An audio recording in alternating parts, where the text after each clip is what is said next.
My wife has been peeking at me from around corners and behind furniture. It's gone from weird to terrifying. My wife Lynn and I have been together for 6 years and married for 11 months. Our entire history together has been very normal and never once have I noticed any weird behaviors or red flags. I can't stress enough how out of character this whole thing is for her. Lynn is very kind, intelligent and thoughtful. She's always been the no-nonsense type of person. Being childish or trying to scare me is not something she'd normally do. She doesn't even like watching horror movies. When we first started dating, she agreed to watch The Shining with me because she knew how much I loved horror. She was so scared that she didn't even make it through half of the movie before we had to turn it off. She isn't into anything creepy and has never been into pranks. It's just not her cup of tea. And that's fine. But that's what was so strange about this. It's just so unlike her. I should also add that she never had any mental health issues, and as far as I'm aware it doesn't run in her family. I know some people are able to hide their mental health problems, but in the 6 years we've been together I think I'd have seen some sort of sign. 2 months ago, I was in the kitchen making myself some coffee before work. I was running a bit late that morning and knew I wouldn't be able to make it to Dunkin' Donuts for my usual morning fix. I took a sip of my coffee as I hurried down the hall towards the front door, when I happened to notice Lynn peeking at me from around the corner ahead of me. I could only see her eyes, and a strand of her long dark hair hanging against the wall. The rest of her body was concealed behind the corner. I nearly spilled my coffee when I saw her. I did burn the shit out of my lips. "Jeez, Lynn," I said, wiping a few drops of coffee from my pants. "You scared the shit out of me." She immediately popped out of view like a little kid that had been caught. I heard her scurry off towards the living room, and by the time I got to the front door she was out of sight. It was really weird, and just totally out of character for her like I said, but I also found it kind of funny that she was being more playful and a little less serious. I shouted that I loved her, and called her a weirdo. As I shut the door behind me I heard her laughing. Her behavior was a bit odd, but it certainly wasn't something to call a priest over. I forgot about it by lunch, and by the time I got home she was her normal self. I didn't bring it up and neither did she, and life went on. The next incident happened 3 days later. It was around 2 a.m. and I had woken up to get a drink. I was standing at the kitchen island, jug of OJ in hand, when I felt a strong feeling that I was being watched. For whatever reason I looked down at the floor and saw my wife's smiling face staring back. She was peeking at me from the other side of the island, staring up at me with wide unblinking eyes and grinning. Grinning like the Cheshire Cat. I screamed, I'll admit it. Not out of irritation but fear. For some reason at that moment I was scared. At the sound of my scream Lynn scuttled backwards out of my view, her hands and feet smacking the tile floor as she hurried out of the kitchen on all fours. I didn't run after her, or even yell after her. I just stood there frozen in shock, wondering what fuck had possessed her to do that. It took me a little longer than I'd like to admit to go back upstairs, but I eventually did. When I got to our bedroom, Lynn was lying on her side, asleep. Or at least pretending to be. I stood there for a while, watching her breathing to be sure she really was asleep. I had the feeling she might jump out at me the moment I got into bed. But she didn't. I climbed into bed and she didn't even move. Her breathing was soft and deep and I was starting to wonder if I'd dreamt the whole thing. The next morning I waited for her to come down for coffee, and after handing her a mug and kissing her cheek I decided to ask her about it. "What was that about last night?" I asked, keeping my tone light so I didn't offend or embarrass her. She frowned over her cup of coffee, shaking her head like she had no clue what I was referring to. "You were peeking at me again. From over there," I said, pointing to the spot on the floor by the kitchen island. She followed my gaze, and when she looked back at me she burst out laughing. She laughed so hard that I couldn't help but join her. "You creep me the fuck out sometimes, you know that?" I said. She giggled and set her cup on the counter and wrapped her arms around my neck. "You creep me out all the time. So I guess we're even," she teased. We said our goodbyes and left for work. As I drove, I kept thinking about how creepy it had been seeing her grinning at me from behind the island like that. The sounds her hands made on the floor as she crawled away. I told myself she was just trying to be silly. Just trying to join me in my love of all things horror. It's not like I was afraid of her. But it still didn't sit right with me. I started seeing her peeking at me more and more. Sometimes she'd be peeking out from behind the couch or living room curtains. Once she even managed to get inside her grandmother's old trunk that sits at the foot of our bed. I might not have even known she was there at all had the trunk's old hinges not given her away. She'd had the lid propped up just enough so that only half of her face peeked through. She'd been grinning like an excited toddler. It was unnerving. I didn't even know what to say to her. All I could do was stare. When I finally found my voice, I asked her why on earth was she doing this. She didn't answer, but she had slowly closed the lid, shutting herself inside the trunk. I just walked away, feeling disturbed. I didn't understand why she was doing it, but it clearly made her happy. I just hoped she would tire of the game quickly. Lynn didn't peek at me for the next 2 weeks. I started to think she was done with her weird prank, and I was relieved. We were watching a show on Netflix one night, and I jokingly said that I hadn't seen her peeking at me lately, and that she must have given up on her spy game. She looked up at me with a small smile and said, "Maybe I've just gotten better at it." I didn't say anything, but I wondered whether or not she was joking. For the next few days, I couldn't stop thinking about what she'd said. Was she still peeking at me when I wasn't looking and I just hadn't noticed? And if so, what the hell was she getting out of this? I started to feel paranoid, constantly checking whether she was watching from around the corner or behind a door. I was jumpy whenever I was home and she wasn't in full view of me. I felt stupid and a little crazy. But after a few weeks without another incident, I began to relax. I stopped checking behind furniture and walls and told myself it was just a bad memory. Then a few days ago things got so much worse. Lynn left to go to a friend's, and I lounged on the couch and played a couple games on my laptop. Around 9 p.m. I hopped in the shower, and as I was washing the soap from my hair, I felt that awful feeling that I was being watched. I slowly opened my eyes and almost had a fucking heart attack. Lynn was peeking from behind the shower curtain, her entire head stretched into the shower, leaving just her body outside. Her long dark hair hung against the curtain, the ends dripping with water. Her mouth hung open in a terrible grin, eyes wide and red, as if she hadn't blinked in a while. I screamed and jumped back against the wall. She didn't move, nor did her smile waver. Her makeup ran down her cheeks in 2 black streaks. She looked giddy and completely deranged. I was fucking terrified. We stood like that for a few moments, neither of us saying a word. Finally, after what felt like forever, she slowly pulled her head back out of the shower, and I watched her blurry figure through the curtain as she moved backwards towards the bathroom door. A second later, the bathroom door slammed shut, hard enough to rattle the mirror. I screamed again, and jumped out of the shower to lock the door. I stayed inside the bathroom for over an hour. Maybe I overreacted to some of you. But joke or not, I wasn't going to put up with the crazy shit anymore. That's what I kept telling myself as I paced in my bathroom, stopping to listen at the door every few minutes. Suddenly I heard a muffled sound, and I pressed my ear against the bathroom door, straining to listen. I couldn't hear anything, but I envisioned Lynn standing on the other side of the door, giggling at her joke. I felt a surge of anger. I was beyond pissed at being made to feel scared in my own house, and made to hide in the bathroom for an hour. All for what? Some joke? If it was a joke, it was an awful one. What the fuck, Lynn? I snapped. This shit is getting really fucking annoying. I waited for her to apologize, or to call me a jerk. But instead I heard a faint moan, so quiet I wondered if I heard it at all, and then complete silence. Lynn?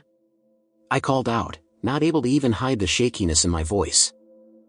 I got no response. Just my own heavy breathing. I swear to God, just fucking stop it. I yelled, pounding my fist on the door.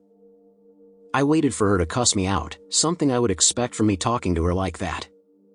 I never screamed at her before. But there was nothing. just the occasional drip from the shower head.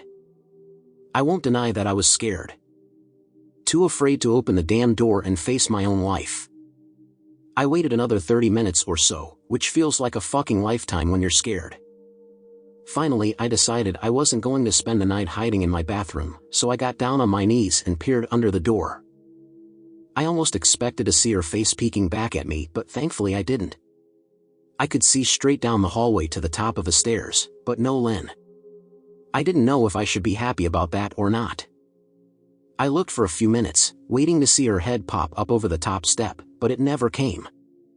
I stood up, my hand hovering over the door, and mentally prepared myself to open it.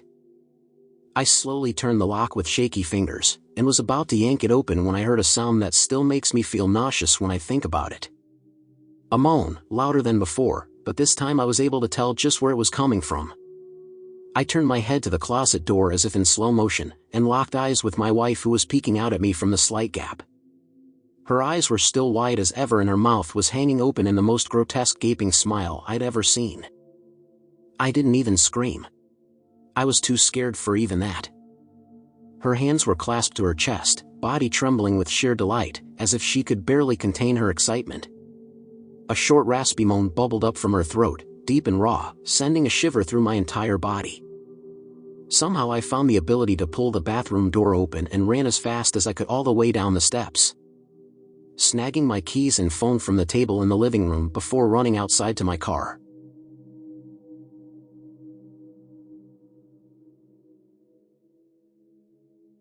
I could hear her shrill laughter behind me, but I didn't hear her getting closer. I didn't bother shutting the front door. I drove away from the house faster than I legally should have, shivering the entire time, either from fear or the cold. Maybe a little of both. I hadn't grabbed a coat or even a pair of shoes. I was still in my boxers and my hair was still damp. I drove straight to my brother Chris's house about 40 minutes away, ignoring any and every call and text I got. I didn't check my phone until I was safely parked in my brother's driveway. Lynn had called 4 times and sent a flurry of texts, all wondering where I'd gone and why I left like that. I threw my phone at the dash in a rage, furious at her nonchalant attitude. My brother and his wife were surprised to see me, especially dressed in just a pair of boxers, but told me to stay as long as I needed. Chris lent me some clothes and asked me what happened. I told him Lynn and I had a fight, but didn't get into the details. I didn't want him to think I was overreacting, leaving my wife over a prank, even if it was a strange one. I mean, hadn't I encouraged her for years to lighten up instead of being so serious all the time? I had wanted her to relax and loosen up, but this was definitely not what I'd had in mind. I tried to sleep on their sofa, but my brain wouldn't let me sleep. Every time I closed my eyes, I saw Lynn's face staring at me from inside the closet. Knowing she'd been in there with me the entire time made my skin crawl.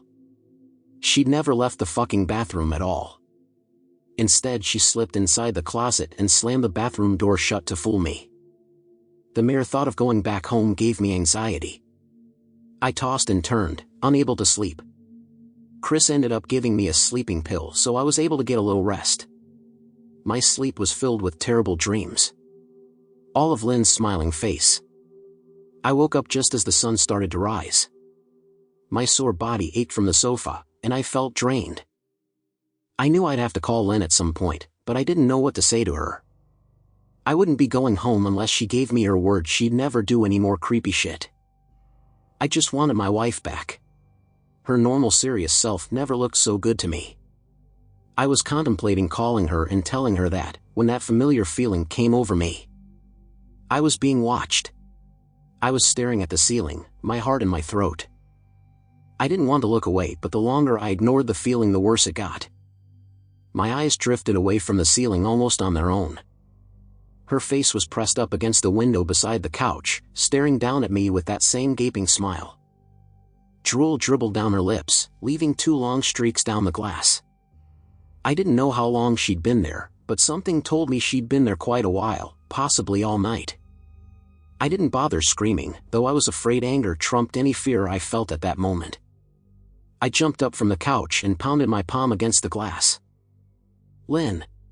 Are you crazy? What the hell is wrong with you? Just go home. I shouted. Now. She didn't move, and her ghastly expression never changed. If anything, her smile only grew, as if she had never been more elated. I could hear Chris and his wife moving around upstairs. As if Lynn could hear them from her place outside, her head twitched slightly in their direction, and she began to close her mouth slowly. Chris called my name from upstairs, obviously concerned. I turned to see him and his wife Rebecca hurrying down the steps. When I turned back to the window, Lynn was gone. The only sign she'd been there at all was the 2 streaks of drool still dripping down the glass. I tried explaining to Chris and Rebecca about waking up to see Lynn watching me through their window. They were skeptical. Who wouldn't be? Chris and I went outside to the spot in front of the window, but there were no footprints in the dirt, just a slight indent. Animal probably, Chris guessed, and I didn't argue. He and Rebecca assumed I dreamt the entire episode, but they didn't understand, and I was too tired to explain it to them. I called out of work that day and turned my cell off. I didn't want to face Lynn. Just talking to her was too much for me at that point.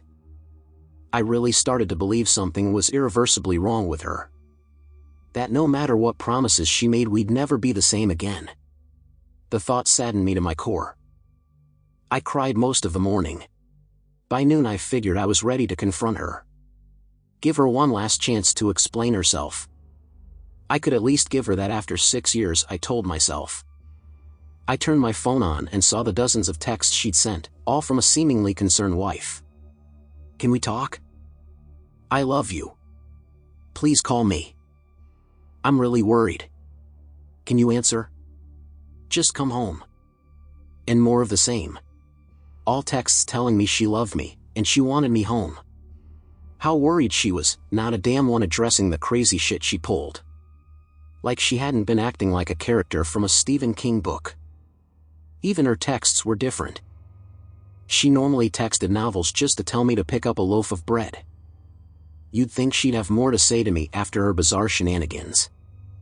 I know it probably seems childish to some of you who are miles away from this situation. But if you saw the way Lynn had looked at me, how she scampered away on all fours like some wild animal, grinning at me from inside the closet like a lunatic, then I think you'd find my reaction was warranted. I ended up staying with Chris and Rebecca for another night. I didn't wake up yesterday until afternoon, and thankfully I didn't see Lynn's face watching me through the window. I don't want to pry, because it's not my place. But is this fight something that can be mended? Rebecca asked. She'd made us both a sandwich for lunch, and I knew she wanted to breach the subject without seeming to be nosy. I don't know. She's like a different person, I said, choosing my words carefully. I still wasn't ready for her or Chris to know the full extent of the batshit craziness I had been dealing with. People change, Ben. But she's still the same woman you married. Maybe you both just need to talk through your issues. Whatever's going on, I'm sure it can be fixed. She said, ever the peacemaker. I think it's beyond that now. I don't think talking would help.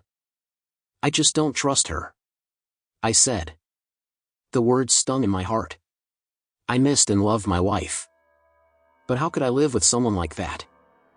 Living in constant fear didn't sound too appealing. Lynn loves you. She has to be absolutely crushed, she said. I don't know about that, I said. Well, she certainly seemed like it to me. I've never seen her so upset. Very much unlike the Lynn I know, Rebecca said, shaking her head sadly. It took a full minute for her words to really sink in, and when they did, I felt dread worming its way through my skin. Wait. What do you mean? You saw her? You saw Lynn? I asked, my mouth suddenly dry. Rebecca nodded casually as if that fact wasn't nightmare fuel. Maybe for her it wasn't. She stopped by this morning just after Chris left for work, she said, cleaning the plates from the table. I didn't see her car though. Maybe she took an Uber or something. Beck. What did she say? Did she come inside? I asked, sweat starting to break out on my forehead. I began looking around, examining corners as though a predator lurked behind them. No. She just asked if you were awake yet, and I said that you weren't. I asked if she wanted me to wake you, but she said no. Just said to let you sleep, she said as she washed the dishes. That's all? She didn't say anything else? I asked. No. She looked awful though. Like she hadn't slept in days. I think you should call her. I got up from the table and thanked Rebecca for lunch. I felt a little bit better at the knowledge that at least she hadn't come inside. Still, I needed to double check that the doors were locked. I sat for a while trying to figure out what to do next. I didn't want to go home, but I felt that I owed it to Lynn to help her if I could. Hadn't I sworn an oath to love and honor her through sickness and in health? Clearly she was very sick. If she was sick, which I truly believed she was, I had to try and get her the help she needed. But I didn't even know where to start. I didn't want to call the police, and besides, what the hell was I going to tell them? That my wife was peeking at me? That she was being creepy? As bizarre as she'd been, she still hadn't committed any crime. Not yet anyway. The police would have probably said that I was overreacting. But this wasn't some prank. It felt wrong. Dangerous even. Like something sinister lurked beneath her smile. I knew as her husband I was well within my rights to have her committed, but what if she simply acted normal in their presence? She'd obviously been able to fool Rebecca into thinking she was just a concerned wife. As long as the doctors didn't find her a danger to herself or others, they'd have no choice but to release her after 72 hours. I felt lost and overwhelmed. So I did what any husband in my position would do. I called her mother. I didn't want to, believe me. Her mother, Marianne, and I were never on the best of terms. We'd never fought or anything like that. She just wasn't a very warm person, and wasn't really easy to get along with. She hardly ever smiled, and when she did, only her lips would move into a thin-lipped smile, leaving her eyes as blank as before. She gave off this aura that felt like she was permanently on the offensive. I'd only met her twice, and both times were for such short visits. I got the impression she didn't approve of me for her daughter. Lynn always ushered us out quickly, as she didn't want me to feel uncomfortable, which I was grateful for. Being in her mother's company felt almost unbearable. Like walking on glass. I was glad when we moved 3 states away so we didn't have to see her often. I was happy to avoid the woman, but I needed her help.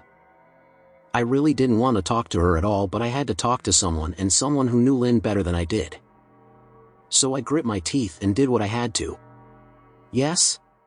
She answered, already sounding irritated. Marianne, it's me, Ben. Do you have a minute to talk? I asked. I could hear her cluck her tongue in irritation. I'm in the middle of writing some checks, but if you insist, I suppose I can spare a moment. What is it that you want to discuss, Benjamin? She said, coolly. It's about Lynn. She's been acting strangely, and I was wondering if you had any idea whether there was something. I was quickly interrupted. It's a bit difficult to follow your rambling, Benjamin. What is that you want from me? She asked. I could almost see her standing there in her thin sweater and slacks, tapping her fingernails impatiently on the table. I wanted to know if you'd ever noticed any odd behavior? Or possibly any mental health issues? I asked. There was a long, uncomfortable pause that I couldn't tell was because she was just thinking, or nothing else. Finally, after a few seconds, she spoke. I'm not sure if this is one of your jokes, Benjamin, but if so, I don't find the humor in it. Now I do have business to attend to, as I've said, so if you don't mind, she said, but I cut her off before she could get rid of me. Marianne, it's not a joke. I'm sincerely concerned about Lynn's mental health. Her behavior has been very erratic lately. I'm very worried about her, and I figured as her mother you would be as well. I said, my frustration evident in my voice. If you're truly concerned, then I suggest you get the health professionals involved. I don't know what you expect of me. She snapped. I could tell she was seconds away from hanging up, and for some reason I was desperate not to let her. I had the feeling that she knew a lot more than she was letting on.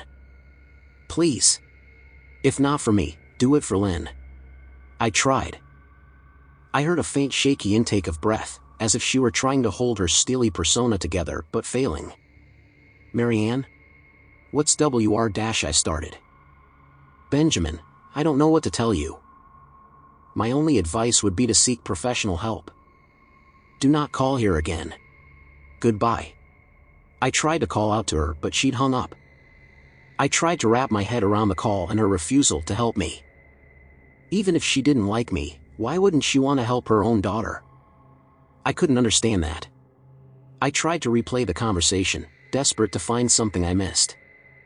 After a while I almost gave up, until I remembered her last words to me. Seek professional help. She'd said those words with a bit of urgency. I could have just been grasping at straws, but no, I was sure her voice had changed ever so slightly when she'd said that.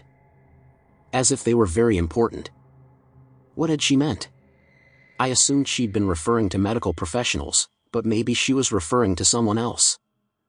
Someone that she didn't, for some reason, feel comfortable saying directly. Or maybe I was just desperate. I waited for Chris to get home, and after a very long and exhausting conversation with him and Rebecca, I convinced them that Lynn truly needed psychiatric help. I didn't tell them everything. I wasn't prepared to go into it yet, but I told them about our last encounter. How she'd hidden in the bathroom, peeking at me from the closet. They were obviously shocked, but thankfully they believed me. They too just wanted to help her. Still, they didn't think it was all that serious. Weird, maybe, but not dangerous. They just kept saying that Lynn had to be playing some kind of weird joke. Maybe for YouTube? Rebecca offered, if only half-heartedly. Chris didn't think we should involve the police just yet. He offered instead to go with me, and I readily accepted. He reasoned that calmly talking to her, trying to coax her into going willingly, was the best recourse. I agreed to do it his way. At least I wouldn't be going into that house alone. We drove over this morning, just after breakfast. There was no way I was going at night. When we pulled into the driveway, my stomach began doing somersaults. Her car wasn't there, but I still didn't let my guard down. The front door was ajar, and for a split second I thought we'd see her eyes staring through the gap. I was shaking and starting to sweat. Chris, however, was fine. He waited for me to open the door, his hands in his pockets like he was going on a fucking stroll through the park. I envied his ignorance. I pushed the door open and was immediately hit with the stench of rot. Chris smelled it too, and he walked in the house behind me with his nose scrunched up. What do you guys use to clean the floors around here? Shit. Chris mumbled. Shut up, I said, my eyes darting around for any signs of Lynn. The house was deadly quiet and dark despite being 10 in the morning. All the curtains were closed up tight, refusing to allow any sunlight inside. If I hadn't left it just 2 days prior, I'd have thought the house to be abandoned. We moved through each room, carefully checking any place that she might hide, occasionally calling her name. Why the fuck are you looking under the couch? Chris asked eventually. Aren't we looking for your wife? He was looking at me like I was a moron. Let's just go upstairs, I whispered. He shook his head but followed me up the stairs to check the bathroom and spare bedroom. On the way up, my shoes crunched over pieces of glass that looked to be littered over a few of the steps. I noticed that one of Lynn and my wedding portraits that hung on the wall along the staircase had been smashed. The frame hung crookedly, all the glass removed. I stared at the picture, a lump forming in my throat. We had taken the photo just after leaving the church, after saying our vows. She looked so beautiful in her white gown. I looked at Lynn's beautiful face. I never dreamed her face would ever be a source of terror for me. We climbed the rest of the steps and checked the spare bedroom, but it looked completely untouched. I was hesitant to go into the bathroom, my fear from that night coming back to me all at once. Chris noticed, and offered to go in by himself, but I couldn't let him do that. So we walked in together, checking the closet and the shower. The bathroom looked as if it hadn't been touched since the night I left. I don't think she's here, Ben. Why don't you pack some clothes and we'll try coming back tomorrow or something? Chris said. I nodded and went into our bedroom and shoved some clothes into a duffel bag. When I checked inside our closet, I came across the source of the smell and gagged. Chris took one look and lost all color in his face. He had to go stand by the stairs to get away from the sight and smell. I gazed down in shock at what lay inside my bedroom closet. Soaking into the rug were at least a dozen eyeballs, all carefully laid out in pairs. Some were as large as a quarter while others were as tiny as a marble. I stared down at the eyes she'd collected from small animals and I wondered how she'd gotten them and shuddered at the thought. Man, I thought I had it bad with Becca's shoe addiction. But fuck me. Your wife's in here collecting eyeballs. Chris said, gagging. Ben, I think we should go. He called from the hall. I'm getting nauseous. All right. I grabbed my duffel and shut the closet door on my new nightmare. I stepped out into the hall and took a deep breath of air. I could taste the rot on my tongue and I couldn't help but gag. Who the fuck lines up eyeballs in their closet like that? Chris mumbled. I tried to tell you she needed help. I said. She doesn't need help, Ben. She needs a fucking exorcist. He said. You coming or what? I can't stand to smell any. His words died in his throat, and his eyes grew wide with fear. I didn't ask him why. I could feel it. Someone was watching me and I didn't think it was the eyes in the closet. I turned around, my eyes slowly scanning the bedroom. Christ, I whispered, as I finally saw what we'd missed. Under the bed, curled on her side, watching us with the excitement of a kid on Christmas morning, was my wife. She held her hands together just under her chin, and they were shaking eagerly. Now that she knew she'd been found, I could hear the quiet noises she was making. A sort of hiccuping sound in her throat, as if the excitement was just too much for her.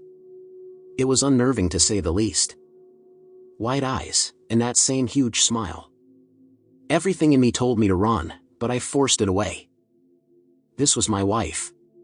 No matter how twisted, she was still the woman I married. I had to help her. Lynn. I said softly. She didn't respond, but her head bobbed back and forth in two quick little movements as if she were nodding. Baby. I just want to help, okay? Can you let me do that? I asked. I had taken a single step forward, approaching her like some kind of dangerous animal. I love you, Lynn. I said softly, taking another step closer. She let a tiny moan escape her wide-open mouth and I had to resist the urge to run. Her shoulders were starting to quiver, and her eyes grew as large as saucers. I crouched down so I could see her better, and immediately saw the blood. Her hands were covered in it. They trembled more the closer I got, as if she was barely able to contain herself. Lynn. Are you hurt? You're bleeding. I said. She bobbed her head again, her bloody fingers moving up and down as if playing an invisible piano. They occasionally grazed her chin, leaving smears of blood on her skin. I wanted to recoil in disgust. The smell that was coming off of her was revolting. I could feel the vomit trying to climb up my throat.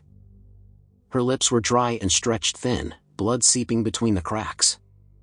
I knew she wouldn't come out on her own, but I didn't want to leave her in the state she was in. I scooted closer and reached out to her. The excited hiccuping sounds got louder and her hands shook, fingers flexing. It was then that I could see the blood oozing from in between her fingers. Oh my God, Lynn. You're bleeding. I said. Instinctively I reached out to take her hand, but before I could even touch her, her hand sprang out towards me. A sharp pain shot through my arm, and I fell back on my ass. My arm burned, and I could see the blood dripping down onto the carpet.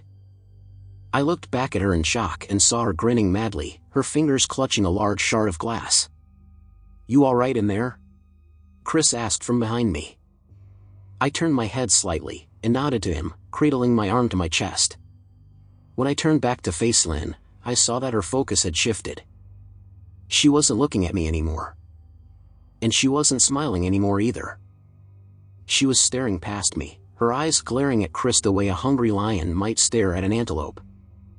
Her mouth was still hanging open, but it was twisted into a snarl. I got to my feet, and began walking backwards down the hall, afraid to take my eyes off her. Are you bleeding? Chris asked. The moment the words left his mouth, Lynn started fast scooting out from under the bed, the glass shard still in her fist. Chris. Run. Go! I yelled. He must have been too afraid to move because a second later I felt my back bump into him. He was still standing at the top of the stairs, staring at the horror that was my wife. Lynn had crawled completely out from under the bed and stood in the bedroom doorway, her face twisted in rage. Her whole body was visibly tense. Blood ran down her fingers and onto the floor. Jesus, Lynn. Chris said, You playing hide and seek? I reached back and pushed him towards the steps. Move your ass, Chris, I said as quietly but firmly as I could. Lynn bobbed her head in fast, sharp motions, and began to grin, stretching her mouth open wider and wider so that her chin seemed to touch her chest. I heard Chris mutter a prayer and then he was running down the stairs. I stood at the top of the steps, stuck between the love for a woman who clearly needed serious help and self-preservation. I only want to help, I said, choking back tears. Her eyes focused on me once again as she slowly lifted the glass, holding it out in front of her. And then she started sprinting towards me, grinning with utter excitement. Thankfully my body took over and I flew down the stairs, skipping 2 or 3 at a time. I made it to the front door before I felt her leap onto my back, wrapping her arms around my neck, her open mouth next to my ear so that I could hear those terrible hiccuping sounds up close. I shook her off me, knocking her to the floor. I felt a searing pain in my back as she went, but I tore open the front door and bolted to my car. Chris was standing in the front yard, talking on the phone with the police. I didn't say a word, I just ran to my car and jumped in. Chris took the hint and followed me, still on the line with 911. I watched the rearview mirror, sure I'd see her there, running after us. But I never did. I went straight to the ER and got 11 stitches in my arm and 3 on my back. The police asked a lot of questions and went back to the house to do a search, but of course, Lynn wasn't there. They advised me to stay with a friend or relative for a while and to file a restraining order as soon as I could, but none of those things would matter. Somehow I just knew. I dropped Chris off at home and went to a motel an hour away. I wanted to put as much distance between me and Lynn as I could. This is where I've been for the last 4 hours. I thought maybe the police would find her, maybe they'd get her the help she desperately needs. But now I don't think so. Because 40 minutes ago I got a text from an unknown number. Just 3 words. I found you. And a picture attached. The picture was dark and grainy, but I instantly knew what it was. There was no mistaking my wife's eye. I started typing this out immediately after. I don't know what to do. I'm alone and scared, and I can't help but feel that I'm being watched.